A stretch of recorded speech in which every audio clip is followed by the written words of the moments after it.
الله الرحمن الرحيم. In the name of God the Merciful, the Compassionate, Her Excellency Annalena Baerbock, President of the General Assembly, His Excellency Antonio Guterres, Secretary General of the United Nations, Your Excellencies, Highnesses, and Heads of Delegations, may the mercy and blessings of God be upon you. I speak to you today after almost 2 years in which our Palestinian people in the Gaza Strip have been facing a war of genocide, destruction, starvation, and displacement waged by the Israeli occupation forces, in which they killed and injured more than 220,000 Palestinians, the majority of whom are unarmed children, women, and the elderly. A war in which they displaced hundreds of thousands and prevented the entry of food and medical supplies and caused the starvation of 2 million Palestinians. They imposed a stifling siege on an entire people and destroyed more than 80% of homes, schools, hospitals, churches, mosques, facilities, and infrastructure. What Israel is carrying out is not merely an aggression. It is a war crime and a crime against humanity that is both documented and monitored, and it will be recorded in history books and the pages of international conscience as one of the most horrific chapters of humanitarian tragedy in the 20th and 21st centuries. In the West Bank, including East Jerusalem, the capital of the state of Palestine, the extremist Israeli government continues to implement its settlement policies through illegal settlement expansion and developing projects for annexing settlements. The latest was the construction plan for E1, which would divide the West Bank into 2 parts and would isolate occupied Jerusalem from its surroundings and would undermine the option of the 2-state solution in a blatant violation of international law and relevant Security Council resolutions, specifically Resolution 2334. Furthermore, the Israeli Prime Minister announced a plan for what he calls Greater Israel, which we reject and completely deplore, and which involves expanding into sovereign Arab states. In addition to the brutal attack against the sisterly state of Qatar, which we condemn and see as an escalation that is grave and a blatant violation of international law, which requires a decisive intervention and deterring procedures and measures for such expansionary plans. With official support and through increasing facilities, the terrorism of settlers increases. They burn homes and fields, they uproot trees and attack villages and attack unarmed Palestinian civilians. In fact, they kill them in broad daylight under the protection of the Israeli occupation army.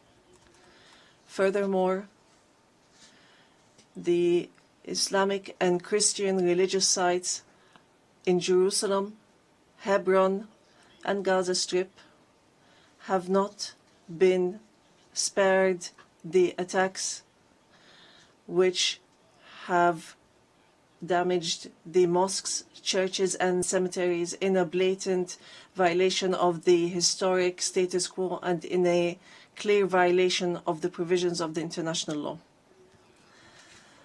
Despite all what our people have suffered, we reject what Hamas carried out on the 7th of October. These actions that targeted Israeli civilians and took them hostages, because these actions do not represent the Palestinian people, nor do they represent their just struggle for freedom and independence. We have affirmed, and we will continue to affirm, that the Gaza Strip is an integral part of the State of Palestine, and that we are ready to bear full responsibility for governance and security there. Hamas will not have a role to play in governance. Hamas and other factions will have to hand over their weapons to the Palestinian National Authority as part of a process to build the institutions of a one state, one law, and one legal security forces. We reiterate that we do not want an armed state. Ladies and gentlemen, our wounds are deep and our calamity is great. 7 million Palestinians are still living the tragedies of the Nakba and displacement since 1948. Our people in the West Bank, including East Jerusalem, and in the Gaza Strip, are still living the tragedies of the Israeli aggression and occupation for decades. Years that our people have spent under occupation, killing, arrests, and settlement, and the theft of money, property, and lands. And this still continues without any deterrent or accountability. Years of oppression, deprivation, and the protection for the occupier, and enabling the occupier instead of protecting the people under the occupation, and more violations of the rights of our Palestinian people to self-determination, to freedom, dignity, independence, and sovereignty on the land of the occupied state, on the land of the State of Palestine occupied since 1967, including East Jerusalem. More than 1,000 resolutions at the United Nations, not one of them was implemented. There have been many efforts, many international initiatives, without reaching an end to this tragic situation that the Palestinian people are living under the yoke of occupation. In 1993, we signed the Oslo Accords, and we adhered to all its items, and we recognized the State of Israel. Israel, at the time, recognized the Palestine Liberation Organization as the sole legitimate representative of the Palestinian people. Based on that, we restructured our institutions, and we amended our national charter, and we rejected violence and terrorism, and we adopted a culture of peace. We made all our efforts to build the institutions of a modern Palestinian state that lives side by side in peace and security with Israel. But Israel did not adhere to the signed agreements and has worked systematically on undermining them. Ladies and gentlemen, just 3 days ago, we met at a high-level international conference in New York under the joint chairmanship of France and the Kingdom of Saudi Arabia, with wide-scale international presence and united positions that expressed a genuine international will to put an end to this historic conflict by recognizing the State of Palestine, ending the occupation, and returning hope to both the Palestinian and Israeli people. And here I would like to, on behalf of the Palestinian people, to express our gratitude and appreciation to all the states that recently recognized the State of Palestine and those that intend to recognize the State of Palestine soon. We urge all the states that have not done so yet to recognize the State of Palestine. We call on supporting Palestine obtaining full membership in the United Nations.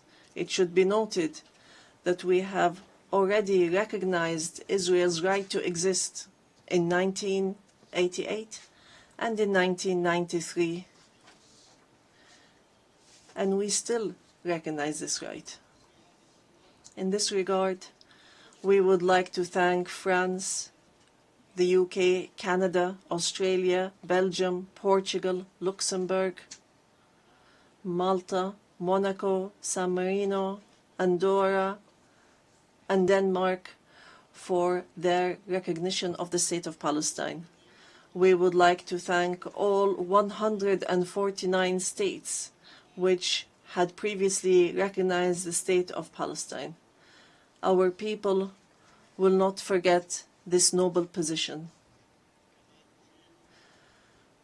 We would also like to commend the role of the chairmanship of this conference, the Kingdom of Saudi Arabia and France, and also the United Kingdom. We would also like to thank all the states that headed the various working groups and those which participated and continue to participate in the International Alliance for Peace.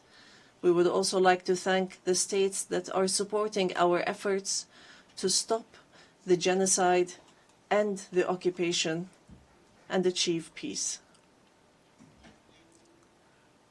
We highly appreciate all the peoples and organizations around the world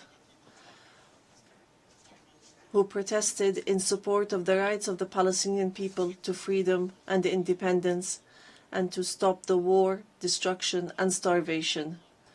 We reject confusing the solidarity with the Palestinian cause and the issue of anti-Semitism, which is something that we reject based on our values and principles. Within the framework of welcoming the outcomes of the International Conference for Peace, we reiterate today before the General Assembly the following points. First, the need for an immediate and permanent end to the war in Gaza. Second, the entry without conditions of humanitarian aid through United Nations organizations, including the UNRWA, and to stop using starvation as a weapon. And here we would like to thank the brotherly and friendly states and organizations that have been sending aids. Third, the release of all hostages and prisoners on both sides. Fourth, the complete withdrawal of the occupation from the Gaza Strip and the rejection of the plans for displacement and putting an end to settlement, the terrorism of settlers, and the theft of Palestinian lands and property under the headline of annexation, and stopping the aggression against the status quo in holy sites. These are all unilateral actions that undermine the two-state solution in Gaza, the West Bank, and Jerusalem. Fifth, the state of Palestine should take their full responsibility, starting with the Administrative Committee for the Gaza Strip, which is chaired by a minister in the Palestinian government, to manage the affairs of the Gaza Strip for a temporary period, and then to connect that with the West Bank, all through Arab and international support, and with Arab and international presence to protect civilians in Gaza and support the Palestinian forces under the umbrella of the United Nations, rather than being a replacement. Sixth, to guarantee that the residents of the Gaza Strip remain on their lands without displacement, and to implement a recovery and reconstruction plan in both the Gaza Strip and the West Bank. Seventh, releasing the Palestinian tax money that is being held by the State of Israel unjustly, and lifting the economic siege and the barriers from the Palestinian cities, villages, and refugee camps. Eighth, supporting our national efforts towards reform, and conducting presidential and parliamentary elections within a year after the end of the war. The practical procedures has begun. A committee has been assigned to draft a temporary constitution, and it will end its work within 3 months, so that we move from authority to state. We want a modern and democratic state that abides by international law, the rule of law, and multilateralism, and the peaceful transition of power. And we are extremely keen to empower women and the youth. Ninth, we declare that we are ready to work with US President Donald Trump and with the Kingdom of Saudi Arabia and France, the United Nations and all partners to implement the peace plan that was approved in the conference that was held on the 22nd of September in a way that would lead towards a just peace and regional cooperation. Ladies and gentlemen, today we say clearly, peace cannot be achieved if justice is not achieved. And there can be no justice if Palestine is not freed. We want to live in freedom, security and peace like all other people on earth, in an independent, sovereign state on the borders of 1967 with East Jerusalem as our capital, in security and peace with our neighbors. We want a modern civilian state that is free of violence, weapons and extremism, one that respects law, human rights, and invests in people, development, technology and education, not in wars and conflict. The time has come for the international community to do right by the Palestinian people so that they may obtain their legitimate rights to be rid of the occupation and to not remain a hostage to the temperament of Israeli politics, which denies our rights and continue in their injustice, oppression and aggression. We are continuing to move forward, and we will continue our peaceful, legal and diplomatic fight to obtain our rights. In conclusion, we say to our sons and daughters in the homeland, in the exile and in the diaspora, no matter how much our wounds bleed, and no matter how long the suffering lasts, it will not break our will to live and survive. The dawn of freedom will emerge, and the flag of Palestine will fly high in our skies as a symbol of dignity, steadfastness, and being free from the yoke of occupation. Palestine is ours. Jerusalem is the jewel of our heart and our eternal capital. We will not leave our homeland. We will not leave our lands. Our people will remain rooted like the olive trees, firm as the rocks. We will rise from under the rubble to rebuild and to send from our blessed and holy land the messages of hope and the sound of truth and right, and build the bridges of just peace for the people of our region and the entire world. May the peace and mercy and blessings of God be upon you.